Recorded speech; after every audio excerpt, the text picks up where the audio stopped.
What's up, guys? Welcome back to another episode of Mind Something. If you're new here, my name is Jake, and today we're going to take a look at what it would take to make $100,000 a year crypto mining. And if that sounds good to you, be sure to hit that like button, and if you haven't subscribed already, please consider doing so.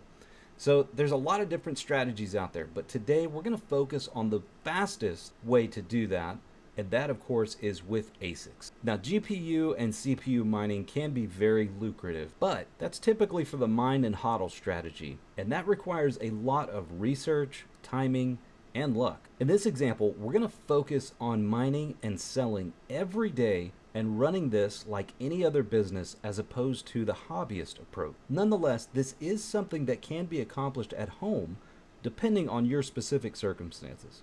Now, there's a variety of equipment out there. You can get a pretty good idea of what's available by going to hashrate.no or Mine the ASIC. Both of those websites are going to give you a pretty good breakdown at what you're looking at as far as the price of the equipment and how much it earns in revenue and profit per day.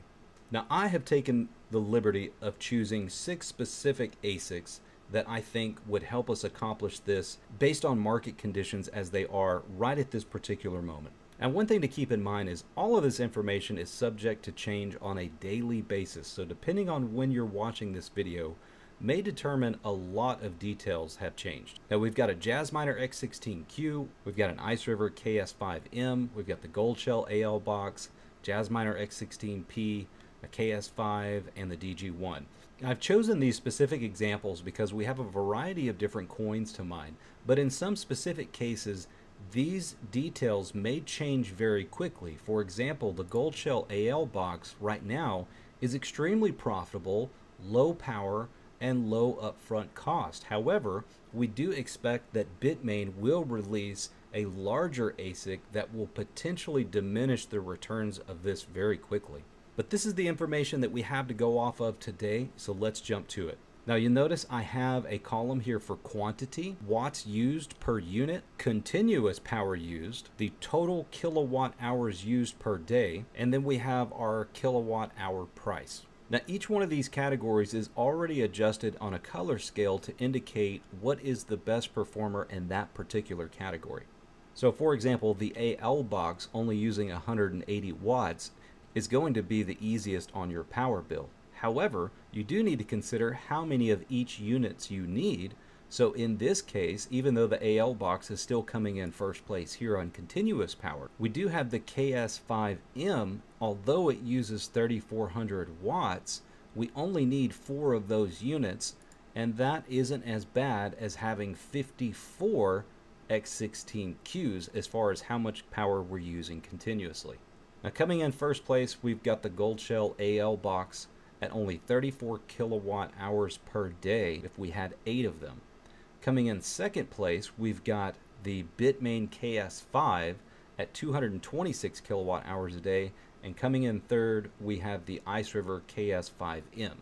Now, the reason I have 8 cents per kilowatt hour here instead of the national average is because I kind of tailored this specific example to myself and my circumstances. So on the Antminer X16Q, we're looking at $72 a day in electrical cost as opposed to $26 a day in electrical cost for the Ice River KS5M, but only $2.76 a day for the Gold Shell AL box. Now, when it comes to revenue, all of these are going to be pretty similar because we're shooting for a specific amount of revenue per year, which would be $100,000. So, although they are not identical, we should get a pretty close comparison between them. But the profit per day is going to vary pretty drastically depending on how much power we're using. Now, in this particular category, it looks like the Bitmain KS5 is going to give us the highest amount of profit per day, coming in at $292, as opposed to the Gold Shell AL box coming in at $291. Next up, we've got annual revenue. Now, this is not including all of our costs. This is just simply how much we've earned before we consider taxes and our electric bill. And as you can see, these numbers are pretty close. Next up, we got what this is going to cost us in our annual electric bill. You can see the Antminer X16Q coming in at a pretty hefty $26,000 a year, as opposed to the Ice River KS5M at only $9,500 versus the gold shell AL box at only $1,000 a year. And then, of course, coming in at dead last is going to be the DG1. Now, depending on your jurisdiction, you are going to have to pay tax. And if you are earning $100,000 a year, a single person would be in the 24% tax category. So this is based on a 24% tax rate. After we subtract how much we spent on electric, we're looking at $82,000 annually as taxable income if we were to go with the Antminer X16Q, as opposed to $100,000 of taxable income for the Ice River KS5M, $106,000 for the Gold Shell AL box, $82,000 for the Antminer X16P, followed by the Bitmain KS5 at $106,000, and in last place we have the DG1 coming in at $72,000. And then in this column, you can see exactly how much money you would pay in tax per year based on your annual revenue. And then lastly, and most importantly, what your annual profit would be. And there are some pretty significant differences here. You're going to notice that the Bitmain KS5 is coming in first place at $81,141, followed by the Gold Shell AL box. Next up, we've got the Ice River KS5M, then the Antminer X16Q, followed by the Antminer X16P, and then in last place, we've got the DG1. Now, as far as return on investment, with an annual profit of this much, this is what your ROI looks like for each one of those, and it looks like the Gold Shell AL box is going to come in first by a significant margin. But then again, you know, how long is that miner going to be as profitable as it is now? Now, of course, in order to estimate what our return on investment is, we need to know how much each one of those units cost. And these numbers are also subject to change on a daily basis. And if you take a look at, say, for example, the Ice River KS5M, if you were trying to get your hands on one today, it cost you about $20,000, as opposed to the KS5 Pro, which has not released yet and is supposed to in late August. The pre-order for that particular miner is actually only about $12,000. But at the moment, if you were going to try to get your hands on a KS5 right this second, you're probably looking at close to $22,000. So as far as all of these are concerned, which is the lowest cost investment up front? And that is the Gold Shell AL box. But again, take that with a grain of salt, because we are potentially going to get a much larger ASIC coming out of Bitmain for lithium. Now, I was really surprised at the difference between the Jazz miners and the Kaspa miners, but you know, the Kaspa emission schedule is much faster than most of the Ethash coins that are mineable on the Jazz miners.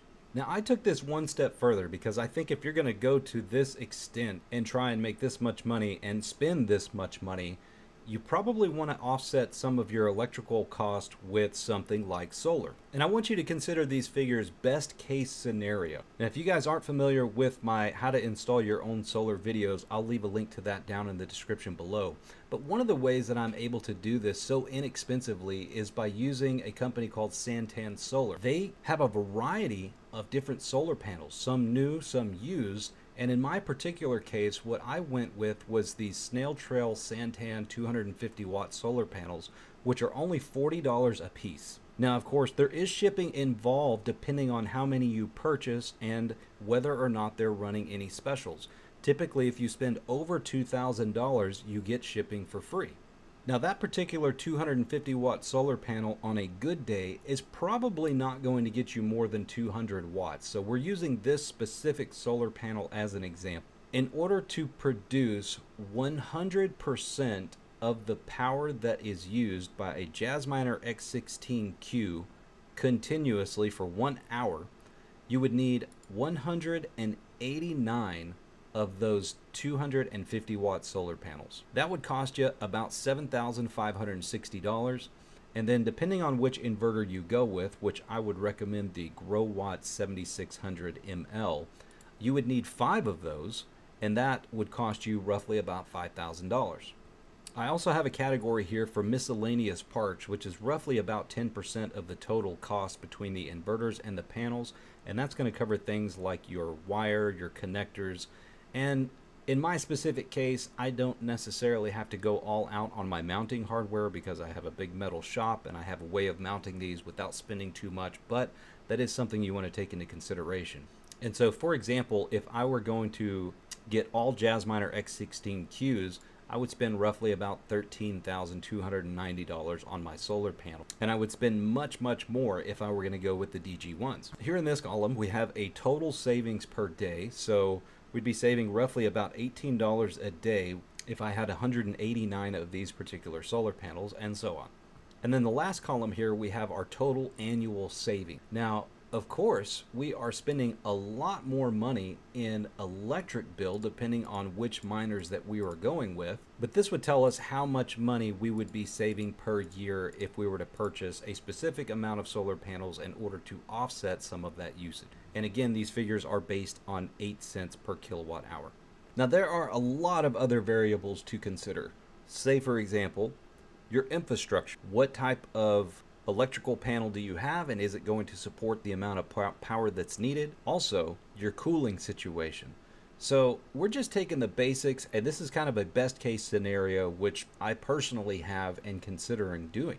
And that's another reason why I put this spreadsheet together, because I would like to consider being a full-time miner as opposed to working the rest of my life. So I'm potentially looking at spending anywhere from, let's say, $30,000 all the way up to $200,000 in order to accomplish making $100,000 a year. But I want to hear from you guys. I put this together very quickly. I probably missed some important details, and you guys are great about letting me know down in the comments below. So please chime in. Let me hear your thoughts and your opinions. And again, before you go, hit that like button, and if you haven't subscribed already, consider doing so, and I will see you on the next one.